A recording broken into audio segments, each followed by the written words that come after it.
వేచి చూస్తాం. బీజేపీ పాలన వద్దని దేశ ప్రజలు తీర్పు ఇచ్చారు.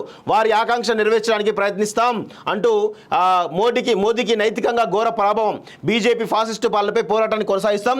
భావ సారూప్య పార్టీని ఆహ్వానిస్తున్నాం. కాంగ్రెస్ అధ్యక్షుడు మల్లికార్జున ఖర్గే ఆయన నివాసంలో ఇండియా కూటమి నేతల సమావేశం, భవిష్యత్ కార్యాచరణపై చర్చ అంటూ కొనసాగిస్తున్నాం. అయితే కాంగ్రెస్ పార్టీ ఏది సొంతంగా బలపడాలి వాస్తవంగా. సో కానీ ఇక్కడ బలపడకుండా ఈరోజు ఇన్ని పక్షాలు కలిసినాయి. 233 సీట్లలో ఇంతమంది కలిసి ఈ కూటమి అయితే అది ఎన్ని రోజులు ఉంటే విచ్ఛిన్నం కదా, ఖచ్చితంగా విచ్ఛిన్నం అవుతుంది, అందులో నో డౌట్.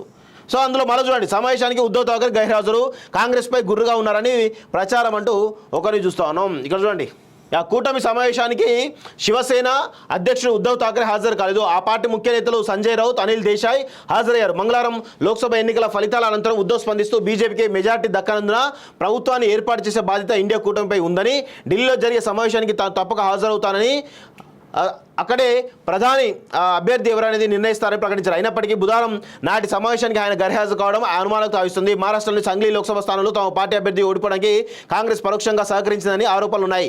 ఈ విషయంలో ఆయన హస్తం పార్టీపై గురుగా ఉన్నారని ప్రచారం జరుగుతుంది. నేను చెప్పిన కదా, ఉద్ధవ్ ఠాకరే ఏది శివసేనకు సంబంధించిన 9 సీట్లు కనుక వాళ్ళు ఆల్రెడీ ఎంత చేసిన భావసారూప్య పార్టీలు ఇవన్నీ శివసేన కానీ ఇండియా కూటమిలో కలిసే పరిస్థితి ఉండదు వాస్తవంగా. ఏదో వాళ్ళ అధికారం కోసం కలుస్తుంది తప్ప ఇది లాంగ్ టర్మ్ రిలేషన్ కాదు వాస్తవంగా. సో ఇప్పుడు ఏమవుతుందంటే శివసేన ఖచ్చితంగా ఎన్డీఏ తోటి ఉండాలి. ఎందుకంటే ఇంకా 5 సంవత్సరాలు సర్వే కావాలంటే ఖచ్చితంగా ఎన్డీఏ తోటి ఉండాల్సిందే. సో అది ఉంటారు, మరి ఉంటుందా ఉండరా అనేది వేచి చూడాల్సిన అవసరం అయితే కనబడతా ఉంది. ఒకవేళ వాళ్ళు ఎన్డీఏ కూటమిలోకి వస్తే ఎన్డీఏ కూటమి బలం 302 సీట్లకు పెరిగేటువంటి అవకాశం అయితే చాలా స్పష్టంగా కనబడతా ఉంది.